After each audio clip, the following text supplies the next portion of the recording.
വിനോദസഞ്ചാരികൾക്ക് മനം കവരുന്ന കാഴ്ചകളൊരുക്കി കൊല്ലം KSRTCയുടെ budget tourism സെല്ലിന്റെ പഞ്ചപാണ്ഡവ ക്ഷേത്രങ്ങളിലേക്കുള്ള യാത്ര സെപ്റ്റംബർ 29-ന് ആറന്മുള വള്ളസദ്യ ഉൾപ്പെടെയുള്ള സൗകര്യങ്ങളാണ് KSRTC ഒരുക്കിയിരിക്കുന്നത്. ആറന്മുള സദ്യയുമുണ്ട് പഞ്ചപാണ്ഡവ ക്ഷേത്രങ്ങളിലും ദർശനം നടത്തുന്ന പഞ്ചപാണ്ഡവ ക്ഷേത്ര ദർശന തീർത്ഥാടന യാത്രയുമായാണ് KSRTC budget tourism cell Thiruvithamkoor Devaswom ബോർഡിന്റെ കീഴിൽ വരുന്ന വിവിധ ദേവസ്വങ്ങളുമായും പള്ളിയോട സേവാ സംഘവുമായും സഹകരിച്ചാണ് മഹാഭാരത ചരിത്രത്തിലൂടെ ഒരു തീർത്ഥയാത്ര KSRTC സംഘടിപ്പിക്കുന്നത്. തൃച്ചിറ്റാറ്റ്, തിരുപ്പുലിയൂർ, തിരുവാറന്മുള, തിരുവൻവണ്ടൂർ, തൃക്കൊടിത്താനം എന്നിവയാണ് ഈ പാണ്ഡവ ക്ഷേത്രങ്ങൾ.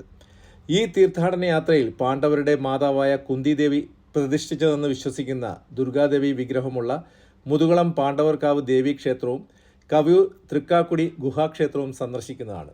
മധ്യ തിരുവിതാംകൂറിലെ പ്രശസ്ത ദേവീക്ഷേത്രങ്ങളിൽ ഒന്നാണ് മുതുകുളം പാണ്ഡവക്കാവ് ദേവീക്ഷേത്രം. ആറന്മുള പള്ളിയോട സേവാ സംഘത്തിന്റെ നേതൃത്വത്തിൽ 2024 ജൂലൈ 21 മുതൽ ഒക്ടോബർ 2 വരെ നടത്തുന്ന ആറന്മുള വള്ളസദ്യയിലെ ചടങ്ങുകൾ കാണുന്നതിനും കരക്കാർക്ക് മാത്രം നൽകുന്ന 20 വിഭവങ്ങൾ ഒഴികെയുള്ള മറ്റ് 44 വിഭവങ്ങൾ ഉൾപ്പെടുന്ന സദ്യയിലും തീർത്ഥാടകർക്ക് പങ്കെടുക്കാവുന്നതാണ്.